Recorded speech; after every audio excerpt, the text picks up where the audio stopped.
Welcome to the deep dive. Today, we're going to take you on a journey through the world of material science. Ooh, fun. Yeah, you've sent us some notes and excerpts? I love looking through these. Yeah, and it looks like some of it is from a WJEC learning document called Properties of Materials. Oh, yeah, that's a good one. And we're going to uncover some of the really cool things hiding in plain sight. Yeah, there's so much cool stuff out there. Get ready to see everyday objects in a whole new light. It's amazing how materials shape our world. Yeah. From the skyscrapers that reach for the sky to the tiny microchips that power our devices. It really is. And sometimes those materials have Yeah. surprising properties like the ability to change color Oh, yeah. or remember their original shape. Shape memory alloys. Yeah, we're going to delve into those smart materials first Oh, because those are so cool. who doesn't love a bit of material magic? Right, so smart materials are those that respond to changes in their environment. Okay. Imagine a window that darkens automatically when the sun is blazing, keeping your home cool without the need for blinds or curtains. I could use some of those. That's the power of photochromic pigments. Oh, like those self-darkening sunglasses. I always wondered how those worked. Yeah, They actually changed their molecular structure in response to UV light. it's pretty amazing. That's pretty slick. Exactly. And it's not just limited to glasses and windows. Okay. They're even experimenting with photochromic materials in paints and fabrics, Wow. opening up a whole world of possibilities for dynamic responsive designs. That's wild. Okay, so we've got materials that respond to light. Mm-hmm. What about temperature? I remember those color-changing spoons from when I was a kid. Oh, yeah. Is that another example of a smart material? It is. Those spoons use thermochromic pigments, Okay. which change color based on temperature. Okay. And it's not just a fun novelty. Right. These pigments have practical applications too. Like what? Think about baby products that change color to warn you if the surface is too hot, preventing accidental burns. That's a great example of how a simple material property can have a real impact on safety. It really can. It makes you wonder what other kinds of smart materials are out there. Well, you've probably encountered shape memory alloys without even realizing it. Really? These alloys, like nitinol, have the incredible ability to remember their original shape. Okay. You can bend them, Well- twist them, Hmm. but apply a little heat, and they spring right back to their pre-programmed form. Wait, so those bendy eyeglass frames that seem indestructible? Yeah. Those use shape memory alloys. They do. That's amazing. Yep. But I bet that's just the beginning. Oh, yeah. What other applications are out there for these shape-shifting materials? They're revolutionizing medical devices. Okay. Imagine a stent, a tiny tube used to prop open a blocked blood vessel Mm-hmm. that Yep. can be inserted in a compact form Mm-hmm. and then expand to the perfect size once it reaches its destination within the body. Wow. Shape memory alloys make that possible. And Yeah. they're even being explored for use in robotics and aerospace, where lightweight, adaptable materials are in high demand. Okay, that officially blows my mind. Yeah, they're pretty incredible. Materials that respond to light temperature and can even remember their shape. Yeah. We're definitely living in the future. But let's shift gears a bit and talk about another category of amazing materials. Composites. Okay. What makes them so special? Composites are all about combining different materials to create something that's greater than the sum of its parts. It's like assembling a team of superheroes, each with their unique strengths, Okay. to tackle a challenge that no single material could handle alone. So it's not just about finding strong materials, but about finding the right combination of materials to achieve specific properties. Exactly. Think about carbon fiber. Okay. It's incredibly lightweight yet stronger than steel. That's crazy. That's because it's made from tiny carbon crystals woven together into a fabric and then bonded with other materials like resins to form a super strong composite. So the way those carbon fibers are arranged and combined is just as important as the material itself. It's all about structure and synergy. Precisely. Yeah. And that's why carbon fiber is so versatile. Okay. It's used in everything from airplanes and wraith cars, where weight is a critical factor, to sporting goods like tennis rackets and golf clubs, where strength and flexibility are essential. It sounds like carbon fiber is the superstar of the composite world. It kind of is. But what about Kevlar? It's also known for its strength, right? I always think of bulletproof vests when I hear about Kevlar. You're spot on. Okay. Kevlar is another type of synthetic fiber that's known for its exceptional strength and toughness. The document you shared says it's actually 5 times stronger than steel. Wow. It's incredibly resistant to heat and abrasion, which makes it perfect for protective gear like vests, helmets, and even gloves for firefighters. Yeah. Imagine a material that can withstand the forces that would tear apart most other materials. That's Kevlar. 5 times stronger than steel. It's hard to even wrap my head around that. What's really fascinating is how this incredible strength is achieved. Yeah, how do they do that? Both carbon fiber and Kevlar are based on the precise arrangement of molecules at a microscopic level. Okay. By controlling the way these molecules are aligned and bonded together, scientists can create materials that are far stronger than their individual components. Interesting. It's a testament to the power of understanding materials at their most fundamental level. It really makes you appreciate the science and engineering that goes into creating these high-performance materials. Yeah, it's amazing what they can do. It's not just about mixing things together. Right. It's about understanding the building blocks of matter and how they interact. Exactly. Okay, we've covered smart materials and composites. Let's go back to the basics and talk about metals. All right. What are the key things we need to know? Well, before we dive into specific metals, Okay. it's important to understand the two main categories, Okay. ferrous and non-ferrous. Right. Ferrous metals, like iron and steel, contain iron and are magnetic. They're also prone to rust, which is why they often need protective coatings. Ah, that makes sense. Non-ferrous metals, on the other hand, don't contain iron, aren't magnetic, and are generally more resistant to corrosion. So ferrous metals are like the workhorses of the metal world, but they need a little extra care to prevent rust. Exactly.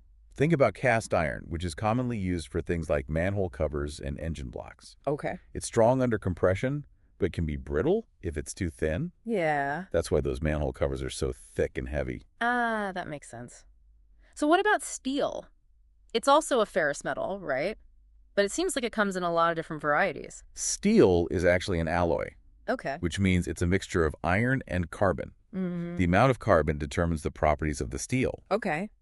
High carbon steel, also called tool steel, is incredibly hard and can hold a sharp edge, Yeah. making it perfect for tools like chisels and drill bits. So when my screwdriver slips and they can't get that screw into the wall, Oh. it's because there's not enough carbon in the steel. Well, not exactly. Sure. If your screwdriver is bending, you're probably dealing with low-carbon steel, also known as mild steel. Ah. It's much more ductile, meaning it can be bent and shaped without breaking, making it ideal for things like car bodies and bicycle frames. Okay. So different types of steel for different purposes. Yeah. It's all about finding the right balance of properties for the job. Yep. What about those non-ferrous metals? They don't contain iron, so they don't rust, right? Generally, they're more resistant to corrosion. Okay. Aluminum's a great example. Yeah. It's lightweight, strong, and doesn't rust easily, which is why it's used for everything from drink cans and foil to airplanes and building materials. And copper. It has that beautiful reddish-brown color. Yeah. But it also turns green over time. It does. What's up with that? That green layer is called a patina. A patina. Yeah, it's a type of copper oxide that actually protects the metal underneath from further corrosion. It's like a natural armor that forms over time. And besides its unique look, copper is an excellent conductor of electricity and heat. That's why it's essential for electrical wiring and plumbing. So even something as commonplace as a copper pipe is a marvel of material science. I know, right? It's all about finding materials that can stand up to the demands of their environment and serve their purpose effectively. All right, we've talked about metals. Now let's unravel the world of polymers, better known as plastics. All right. What are the key things we need to know? You know, it's fascinating how we've moved from relying on naturally occurring materials like wood and stone to creating these incredibly specialized synthetic materials. But as we develop ever more complex materials, Yeah. we also have to consider their impact on the planet. That's a really important point. Sustainability is a huge topic these days. It is. And it seems like material science has a big role to play in finding solutions. Absolutely. We can't just focus on performance and functionality. Right. We need to think about the entire life cycle of a material, Okay. from its source to its eventual disposal. And that's leading to some really exciting innovations in sustainable materials. So what kind of innovations are we talking about? What's happening in the world of sustainable materials that has you so excited? Well, one area that's really taking off is bio-based polymers. Bio-based polymers. Yeah, these are plastics derived from renewable resources like plants instead of fossil fuels. Okay. Imagine a world where our plastic bottles are made from corn or sugarcane instead of petroleum. That sounds amazing. But are these bio-based plastics as strong and durable as traditional plastics? Can they really handle the demands of everyday use? That's the million-dollar question, and it's one that researchers are tackling head-on. I bet. Some bio-based polymers are already commercially available and performing well. Okay, Others are still in development, but the progress is encouraging. that's good. It's all about finding the right balance of properties and sustainability for each application. It seems like there's a lot of potential there, but it's still early days. What other sustainable material trends are you seeing? What else is on the horizon? Another big focus is on circularity. This means designing materials and products that can be reused or recycled at the end of their life, creating a closed-loop system where waste is minimized. Okay. It's about moving away from a linear take, make, dispose model Right. to a more sustainable circular economy. So it's not just about the materials themselves, Yeah. but also about how we use and manage them. It's about designing products with their end of life in mind. Precisely. And this requires a shift in thinking across the entire supply chain, Okay. from designers and manufacturers to consumers. We need to start thinking about products as valuable resources that can be recovered and reused, rather than simply discarding them after a single use. It's like changing our entire relationship with the materials we use. It is. It's a big challenge, but That's it also sounds like a huge opportunity for innovation. Absolutely. And that's what's so exciting about this field. We're seeing the development of new recycling technologies, biodegradable materials, and even self-healing materials that can repair themselves, extending their lifespan and reducing waste. Self-healing materials. Now that sounds like something straight out of a sci-fi movie. How does that even work? Do they have tiny little robots inside them or something? It's not quite robots, Okay. but it's still pretty incredible. Some materials are being developed with microcapsules embedded within them. These capsules contain a healing agent that is released when the material is damaged, like when a crack or scratch forms. Okay. The healing agent then flows into the damaged area and reacts to seal it up, effectively repairing the material. So you're telling me that someday we could have phones and cars that can repair their own scratches. Yeah, Sign me up. it might not be that far off. Wow. While it's not quite ready for everyday objects, yet researchers are exploring applications for self-healing materials in everything from concrete structures to aircraft wings. Interesting. Imagine a bridge that can repair its own cracks, or an airplane wing that can heal minor damage, increasing safety and longevity. Wow. The possibilities are mind-boggling. It seems like there's a constant push to make materials smarter, stronger, and more sustainable. And that push is only going to accelerate as we face new challenges and opportunities. The future of material science is brimming with potential. Imagine materials that can generate electricity, purify water, or even adapt to changing conditions. We're on the cusp of a materials revolution. It's almost overwhelming to think about all the possibilities. I know, right? Where do you even begin to explore such a vast and rapidly evolving field? That's the beauty of it, isn't it? The world of materials is a constant source of discovery and wonder. Yeah. And the more we learn about materials, the more we realize how integral they are to every aspect of our lives. I'm already looking at the objects around me differently. It's like Yeah. I'm seeing the hidden stories behind the materials they're made of. Yeah. That seemingly simple plastic water bottle, for example.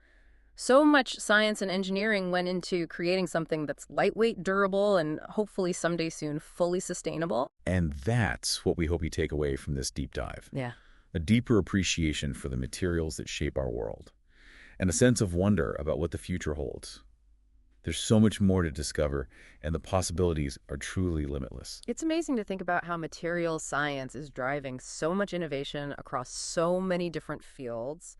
We've talked about medicine, construction, aerospace, the list goes on and on. It really does touch every aspect of our lives. And what's so fascinating is that the field is constantly pushing the boundaries of what's possible. What stands out to you from all the materials we've explored today? Honestly, it's hard to pick just one. I'm still blown away by shape, memory alloys, and the way they can be used in medical implants. Oh, yeah. And the idea of self-healing materials, that's just mind-boggling. But I think what resonates with me the most is the growing emphasis on sustainable materials. Yeah. It gives me hope that we can create a future where we don't have to sacrifice the health of our planet for technological progress. I couldn't agree more. The advancements in bio-based polymers and the push towards a circular economy are incredibly promising. It shows that we can use our ingenuity to create solutions that are both high-performing and environmentally responsible. It's also made me realize just how much I took materials for granted before. I never really stopped to think about all the science and engineering that goes into creating the objects we use every day. Even something as simple as a plastic water bottle is a marvel of material science. It's easy to overlook the complexity of the materials that surround us. But when you start to delve deeper, you uncover a hidden world of innovation and ingenuity. And the more we learn about materials, the more we can appreciate the role they play in shaping our world. I'm also struck by how much potential there still is for discovery. We've come so far in our understanding of materials, but there's still so much we don't know. Yeah. Imagine the materials that haven't even been discovered yet. The possibilities are truly endless. Yeah. As technology advances, we're developing new tools and techniques that allow us to manipulate matter at an atomic level. This opens up incredible opportunities to design and create materials with properties that we can only dream of today. So what's next for materials science? What are some of the areas that you're most excited about? One area that's generating a lot of buzz is nanomaterials. Nanomaterials. Yeah, these are materials that are engineered at the nano scale, which is incredibly tiny, a billionth of a meter. Wow, that's tiny. At this scale, materials can exhibit unique properties that are different from their bulk counterparts. Imagine materials that are stronger than steel, yet lighter than a feather, or materials that can conduct electricity with zero resistance. It sounds like we're stepping into the realm of science fiction. I know, it's amazing. What kind of applications are we talking about for these nanomaterials? They have the potential to revolutionize everything from medicine and electronics to energy and environmental science. Okay. For example, nanomaterials could be used to develop targeted drug delivery systems that deliver medication directly to diseased cells, or to create ultra-efficient solar panels that capture more energy from the sun. It's incredible to think about the impact these materials could have on our lives. It's like we're on the verge of a technological leap forward, all thanks to our growing understanding of materials. And as we develop these increasingly sophisticated materials, it's important to remember that with great power comes great responsibility. We need to be mindful of the potential ethical and environmental implications of these technologies and ensure that they're used for the benefit of all humankind. That's a crucial point. It's not enough to simply create new materials. We have to think about their long-term impact and use them wisely. It's a conversation that we all need to be a part of. Absolutely. The future of material science is in our hands. By understanding the power and potential of these materials, we can shape a more sustainable, innovative, and equitable future for ourselves and generations to come. So to our listeners, we encourage you to continue your own exploration of the world of materials. Look around you with fresh eyes and see the hidden stories behind the objects you encounter. You might be surprised by what you discover. And remember, the world of materials is constantly evolving. So keep learning, keep asking questions, and keep that sense of wonder alive. Who knows what amazing new materials await us just around the corner? Well said. Until next time, keep diving deep and keep those aha moments coming.